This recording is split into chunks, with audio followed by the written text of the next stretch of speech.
Ever since the beginning of video games, some have been more popular than others, but that doesn't necessarily mean that they're loved more. In fact, I'd say it's quite the opposite. Some of our favorite memories with games are with those that no one has ever really heard of, because your story with the game is your story. That game for me and my siblings is Dark Cloud 2. Dark Cloud 2, or as it's known anywhere else in the world as Dark Chronicle, is a sequel to Dark Cloud. The game was released in the US on February of 2003. Though they share a name and certain mechanics, the two are very different, especially regarding the story. In Dark Cloud 2, you play as a teenage inventor, Max, who lives in a little city named Palm Brinks. One afternoon, Max sees that the circus is in town and buys a ticket. Upon attempting to enter, his ticket is stolen. After looking around a bit, he finally finds the little boy who stole his ticket. And though he really wanted to see the circus, Max takes pity on the boy and lets him keep the ticket. But before Max could walk away, everything around him froze, and he was told, "You passed.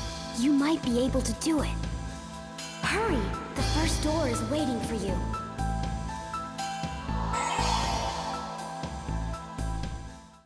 A little confused, Max entered the circus.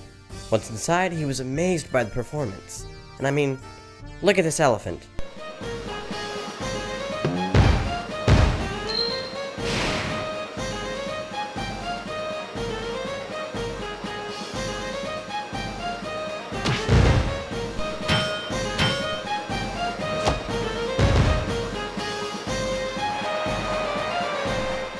But when he stepped away, he overheard the troop leader interrogating the mayor of Palm Brinks. Ah, but the people in this town really are living the sweet life, huh?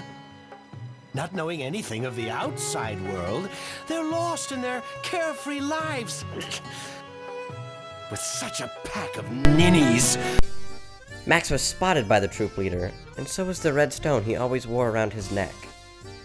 The troop leader ordered his people to capture Max. After evading them for a while, Max knew he had to fight back with the only thing he had, his trusty wrench. After fending off the clowns for a while, Max ran back to town. Seeing this, the troop leader Flotsam got in a machine he called Halloween and chased after him. Max had nowhere left to run until his good friend Donnie beckoned him to the sewers. Max decided to join him there, and was finally safe from Halloween and Flotsam.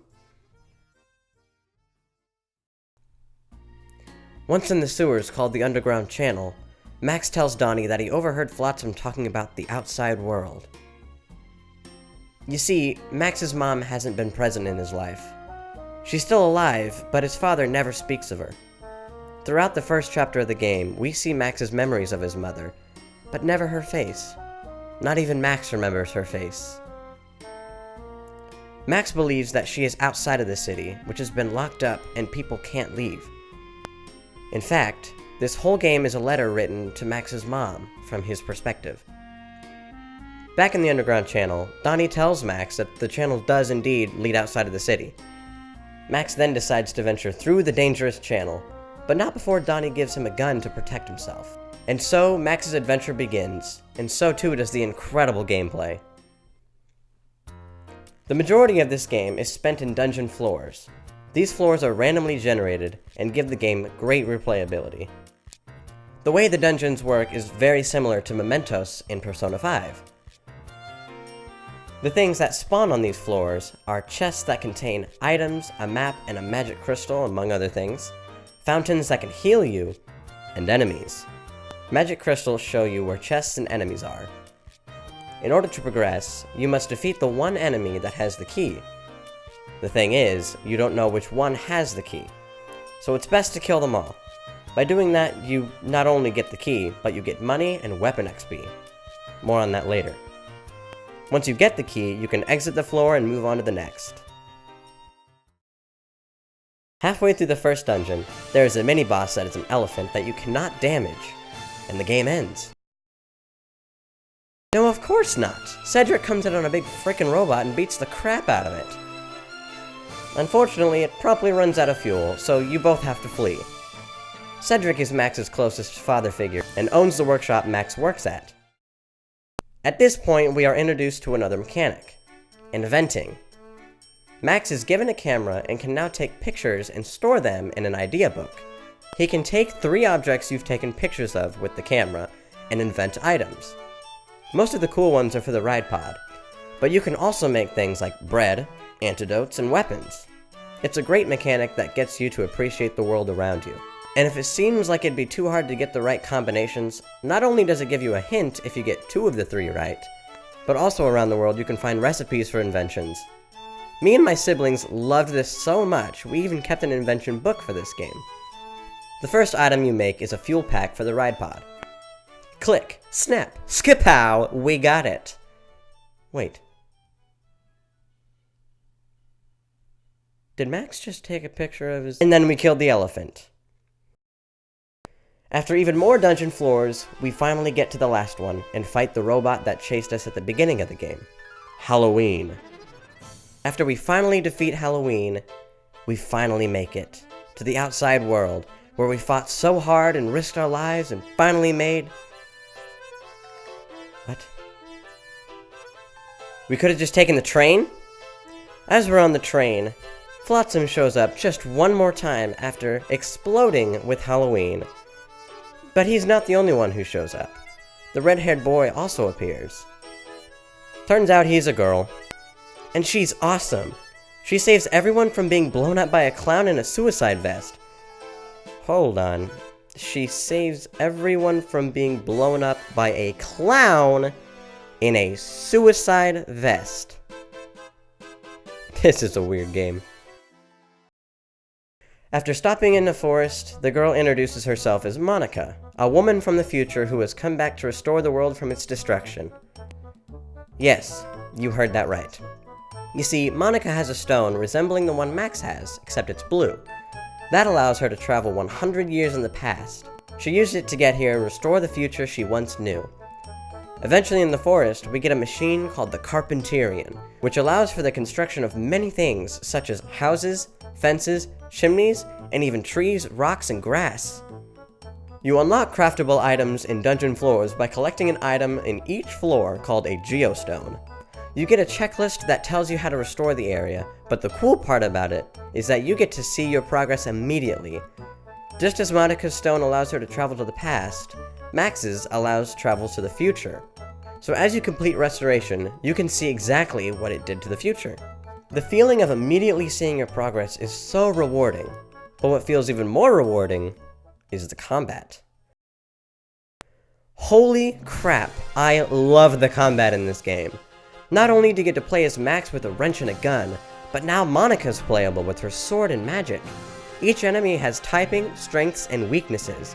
They also have attack patterns that you will become familiar with and can attack accordingly. This game has a block function that is everything. You'll need to know when to block, when to dodge, and when to attack. Each enemy requires thought behind how to approach fighting it. As well as Max and Monica, you can play as 2 other types of characters. Steve, the ride pod from earlier, and the enemies themselves. Monica gets the ability to turn into monsters if you give them 3 of the items they like. These monsters are super powerful too.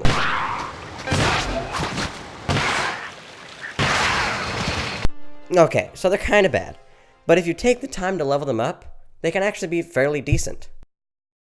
But now it's time to talk about the reason I keep coming back to this game. The build-up system. The weapons in this game can only get so strong until leveling them up doesn't do anything. So as you increase the right stats, you can turn it into a new weapon and level that one up. So if you wanted to, you can keep the first wrench you get for the whole game, and it stays strong if you keep leveling it the whole time. But in order to build it up, you have to have enough stats in the right areas to meet the next weapon's qualifications. For example, I need more points in Smash to build my wrench up. So how do I do that? Spectrumizing. Spectrumizing is when you take an item and make it no longer what it was, but a form that is just its element. Usually, you use crystals. They give the most stats for each one you have, but you can also use things like bread to raise flame or wood to raise smash.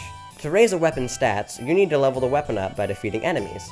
When you do, the attack stat will rise, and you'll be given synthesis points.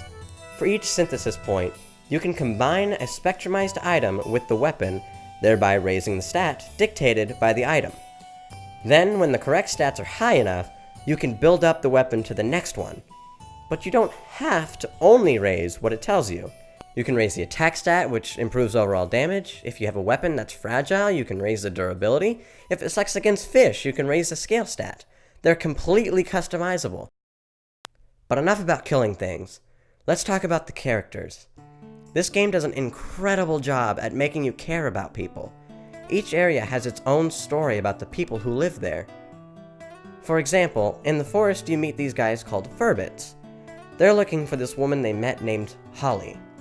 She was a blessing to them, she was kind, she cared about them, and she shared many great memories with them. But one day, she left without so much as a goodbye. The Furbits form a search party, but that party got lost. When you arrive at the forest, all of them are feeling hopeless.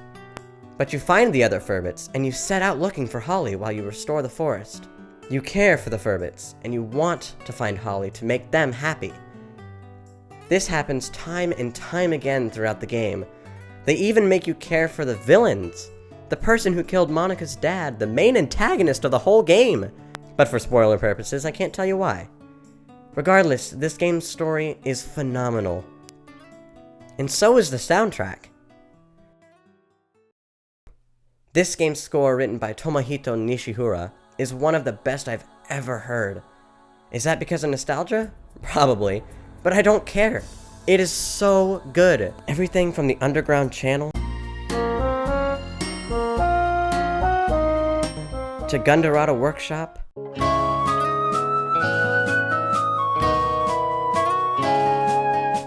to Mount Gundor. It's all so good. I highly recommend you listen to the soundtrack if you get the chance. So yes, this is one of my favorite games of all time. If you seem interested at all, please play it. Enjoy making your own special memories with the game. And if you've played it before, put in the comments what your favorite moment or aspect of the game was. I'm genuinely curious. In conclusion for this royal decree, I declare this game to be exceptional. Till next we meet, farewell.